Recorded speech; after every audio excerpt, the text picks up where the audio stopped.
Good morning, fifth graders. I hope you guys have a great weekend. I know it was beautiful this weekend.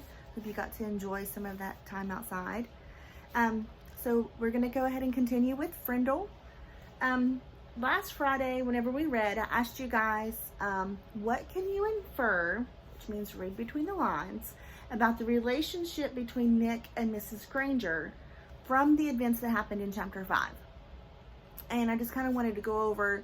So Nick and Mrs. Granger kind of are in competition with each other. Nick knows how to manipulate teachers from his previous teachers, and he has gotten away with things. Well, Miss Granger, she kind of knows all of his tricks, and so she's kind of like not giving into it. So they're kind of in competition with each other, and they like to challenge each other. So let's go ahead and read chapter 6. It's a short chapter today, so we'll see what happens next. Chapter 6, the big idea. 3 things happened later that same afternoon. Nick and Janet Fisk had missed the bus because of the school newspaper meeting, so they walked home together. They were seeing who could walk along the curb without falling.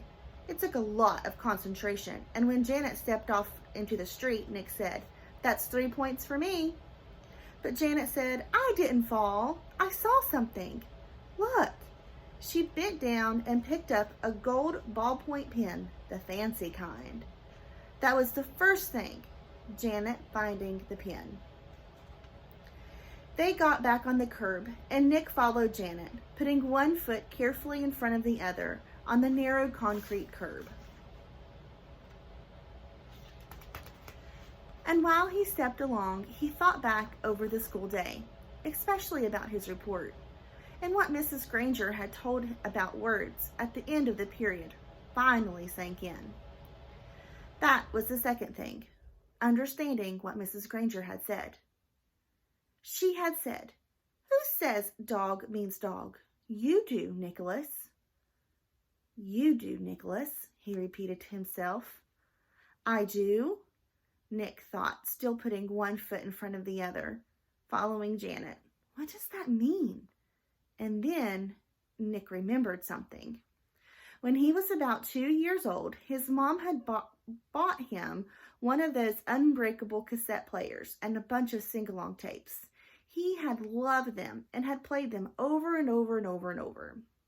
He would carry the tape and the player to his mother or his big brother or his father and bang them together and say, "Guaglala, guaglala, guaglala," until someone put the cassette into the machine and turned it on. For 3 years, whenever he said gagwala, his family knew that he wanted to hear those pretty sounds made with voices and instruments. Then when Nick went to preschool, he learned that if he wanted his teacher and the other kids to understand him, he had to use the word music. But gagwala meant that nice sound to Nick, because Nick said so.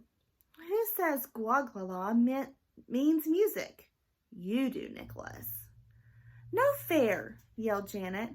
They were at the corner of their own street, and Nick had bumped into her, completely absorbed in his thoughts. Janet stumbled off the curb, and the gold pen in her hand clattered on the street. "Sorry, I didn't mean to, honest. I was just watching. Here." Nick stooped over and picked up the pen and handed it out to her. "Here's your..." And that's when the third thing happened. Nick didn't say pen. Instead, he said, "Here's your Frindle." "Frindle?" Janet took her pen and looked at him like he was nuts. She wrinkled her nose and said, "What's a Frindle?" Nick grinned. "You'll find out. See you later." It was there at the corner of Spring Street and South Grand Avenue, 1 block from home, on a September afternoon. That's when Nick got the big idea. And the caption says, "The big idea." And by the time he'd run down the street and up the stairs and through the door and upstairs to his room, it wasn't just a big idea. It was a plan, a whole plan, just begging for Nick to put it into action. And Action was Nick's middle name. The next day after school, the plan began. Nick walked into the penny pantry store and asked the lady behind the counter for a Frindle. She squinted at him. "A what?" "A Frindle, please, a black one," said Nick, and smiled at her. She leaned over closer and aimed one ear at him. "You want what?" "A Frindle." And this time Nick pointed at the ballpoint pens behind her on the shelf. "A black one, please." The lady handed Nick the pen. He handed her the 49 cents, said thank you, and left the store. 6 days later, Janet stood at the counter of the penny pantry. Same store, same lady. John had come in the day before, and Pete the day before that, and Chris the day before that, and Dave the day before that. Janet was the 5th kid that Nick had sent in there to ask the woman for a Frindle.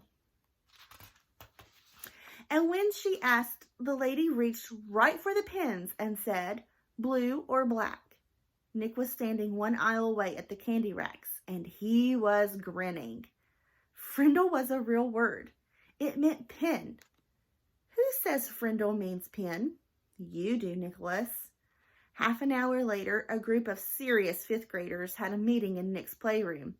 It was John, Pete, Dave, Chris, and Janet. Add Nick. And that's 6 kids. 6 secret agents. They held up their right hands and read the oath Nick had written out.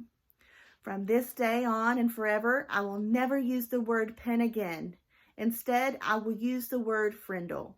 And I will do everything possible so others will too." And all 6 of them signed the oath with Nick's Frindle. This plan would work. Thanks, Mrs. Granger. End of chapter 6. All right, so I want you guys to think about what you think is going to happen next. And the title of the next chapter is called Word Wars. So give that some thought as you guys think. Have a great day, guys.